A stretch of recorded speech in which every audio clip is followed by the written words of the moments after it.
আসসালামু আলাইকুম। আনিশা ভিলেজ ফুডে আপনাদের সবাইকে স্বাগত জানাই। আজকে আমি খুবই সহজভাবে একদম দোকানের মতো গাঠিয়া তৈরি করে দেখাবো। তো আপনারা ফুল রেসিপিটা দেখতে থাকুন। তো গাঠিয়া বানানোর জন্য এখানে আমি 1 কাপ বেসন নিয়েছি। বেসনটাকে খুব ভালো করে আগে চেলে নেব। তো বেসনটাকে অবশ্যই চেলে নিতে হবে। এবার এর মধ্যে দিয়ে দিচ্ছি 1 চা চামচ জোয়ান। জোয়ানটাকে আমি হাতের তালুতে খুব ভালো করে কচলে নিয়েছি। এইভাবে কচলে নিলে খুব সুন্দর একটি স্মেল বের হয়। দিয়ে দিচ্ছি 1/2 চা চামচ লবণ, আর দিয়ে দিচ্ছি 1/3 চা চামচ বিট লবণ। তো যেহেতু এখানে আমি বিট লবণ দিলাম, সেই জন্য লবণের পরিমাণটা 1/2 চামচ দিয়েছি। আপনারা চাইলে যে কোনো একটি লবণও দিতে পারেন। এগুলোকে একটি চামচ দিয়ে খুব ভালো করে মিশিয়ে নেব। এখানে চাইলে আপনারা গোলমরিচ গুঁড়া অ্যাড করে নিতে পারেন। আমার যেহেতু বাচ্চারা খাবে, সেই জন্য আমি গোলমরিচ গুঁড়াটা দিলাম না। এবার এটাকে আমি এক সাইডে সরিয়ে রাখছি, আর এখানে আমি একটি মিক্সি জার নিয়ে নিচ্ছি। তো এখানে আমি 1/4 কাপ দিয়ে দিচ্ছি সাদা তেল, আর 1/4 কাপ দিয়ে দিচ্ছি জল। তো যতটা পরিমাণে তেল দেবেন ঠিক ততটা পরিমাণেই কিন্তু জল দিতে হবে। আর দিয়ে দিচ্ছি 1/2 চা চামচ খাবার সোডা। এবার আমি 2 মিনিট খুব ভালো করে ব্লেন্ড করে নেব। তো দেখুন খুব সুন্দরভাবে কিন্তু ব্লেন্ড হয়ে গেছে। আর ব্লেন্ড করতে কিন্তু 2 মিনিট সময় লাগেনি, মাত্র 30 সেকেন্ডে কিন্তু খুব সুন্দরভাবে ব্লেন্ড হয়ে গেছে। আর দেখুন একদম কিন্তু ক্রিমের মতো তৈরি হয়েছে। আর এইভাবে বানিয়ে নিলে কিন্তু গাঠিয়াগুলো একদম দোকানের মতোই কিন্তু খাস্তা হবে। তো এবার আমি এই মিশ্রণটি দিয়ে বেসনটাকে খুব ভালো করে মেখে নেব। বেসনটা মাখতে মাখতে যদি একটু কম হয়ে যায়, তাহলে কিন্তু আবারও তেল আর জল সম পরিমাণে নিতে হবে। খুব ভালো করে বেসনটাকে মেখে নিতে হবে। যেমনটা আমরা রুটি বানাই ঠিক তার থেকেও কিন্তু আরও একটু নরম করে মেখে নিতে হবে। তো দেখুন এখানে কিন্তু একটু শক্ত মনে হচ্ছে। তো এখানে এই মিক্সি জারের মধ্যে আমি আরও 1 টেবিল চামচ মতো তেল আর 1 টেবিল চামচ মতো জল নিয়ে ব্লেন্ড করে ডোটাকে মেখে নেব।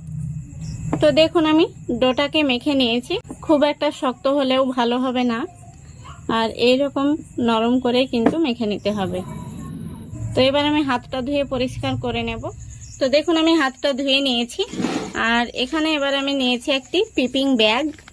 তো এখানে কিন্তু এই দেখুন একটি চিপি রয়েছে, আর এই দেখুন এখানে আমি একটি নজেল নিয়েছি।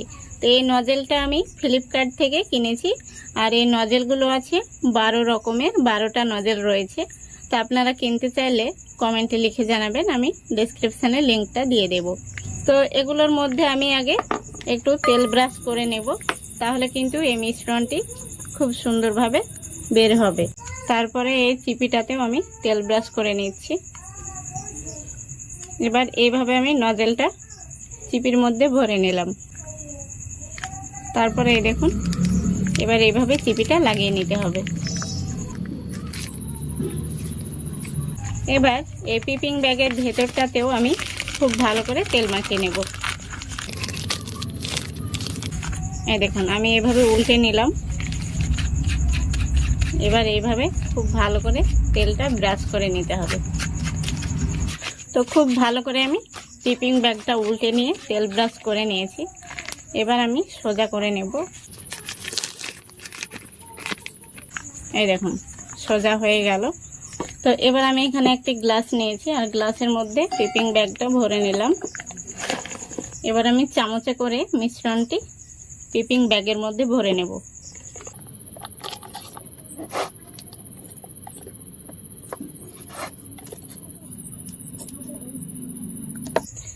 তো সবটাই একবারে কিন্তু ধরবে না, আমি আরো একবার ভরে নেব।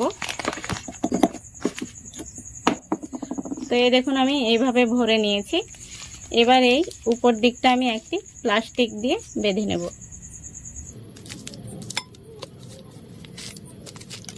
তো এই দেখুন আমি প্লাস্টিক দিয়ে খুব ভালো করে বেঁধে নিয়েছি। এই দেখুন এইভাবে চাপ দিলে কিন্তু এই দিক থেকে বেরিয়ে আসবে। এই দেখুন একদম গাঠিয়ার শেপে কিন্তু বের হচ্ছে। এই দেখুন। তো আবারও এটাকে আমি একটা গ্লাসের মধ্যে ঢুকে রেখে দিলাম। এবার আমি গ্যাসটি অন করে দেব। গ্যাসটা অন করে দিয়েছি। কড়াইতে এবার আমি দিয়ে দিচ্ছি সাদা তেল। তেলটাকে খুব ভালো করে গরম করে নেব। তেলটা ভালো করে গরম করে নিয়েছি, আর কারেন্টটাও চলে গেছে, আমি অন্ধকারে ভিডিও করছি।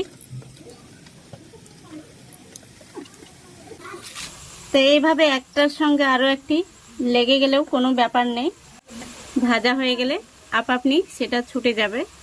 আর গাঠিয়াগুলো মিডিয়াম টু লো ফ্লেমে ভাজতে হবে, তাহলে সুন্দরভাবে ভাজা হবে। আর গ্যাসের ফ্লেমটা যদি বাড়ানো থাকে তাহলে উপর থেকে কালার চলে আসবে, কিন্তু ভেতরটা ভাজা হবে না, কাঁচা থেকে যাবে। একটা সাইড হয়ে গেছে, আমি উল্টে দিচ্ছি। তো দেখুন গাঠিয়াগুলো কিন্তু উল্টে পাল্টে ভেজে নিয়েছি। এবার আমি তেল থেকে তুলে নিচ্ছি, আর দেখুন কত সুন্দর কালার এসছে। তো গাঠিয়াগুলো কিন্তু এরকমই কালার হয়। তো এবার আমি একটি প্লেটের উপর পেপার নিয়েছি, পেপারের উপর গাঠিয়াগুলো রাখছি, তাহলে এক্সট্রা তেল থাকলে পেপারটাই চুষে নেবে। আপনাদের সুবিধার্থে আবারও আমি দিয়ে দেখাচ্ছি। এগুলোও কিন্তু ভাজা হয়ে গেছে, আর খুব সুন্দর কিন্তু কালার এসছে। তো একইভাবে আমি সবগুলো ভেজে নেব।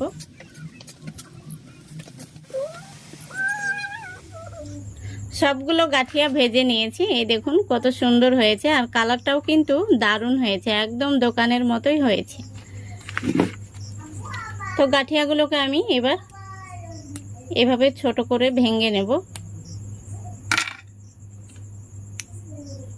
আর দেখে কিন্তু বোঝা যাচ্ছে কতটা খাস্তা হয়েছে, এই দেখুন।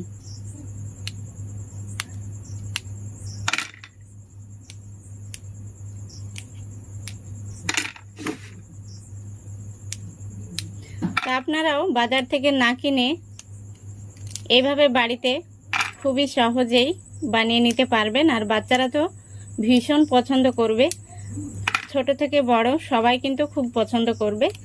এই দেখুন কতটা মুচমুচে খাস্তা হয়েছে, দেখুন।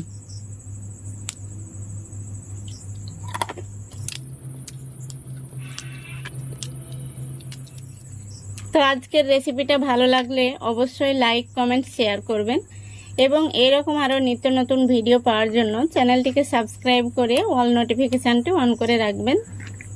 গাঠিয়াগুলো কিন্তু দারুণ হয়েছে, আর একদম দোকানের মতোই খাস্তা হয়েছে, কালারটাও কিন্তু খুব সুন্দর এসছে। সবগুলো গাঠিয়া ভেঙে নিয়েছি, এই দেখুন কত সুন্দর হয়েছে। আমি কাছে থেকে দেখিয়ে দিচ্ছি, এই দেখুন ভীষণ সুন্দর হয়েছে। তো আজকের মতো এখানেই বিদায় নিচ্ছি। সবাই ভালো থাকবেন, সুস্থ থাকবেন। খোদা হাফেজ।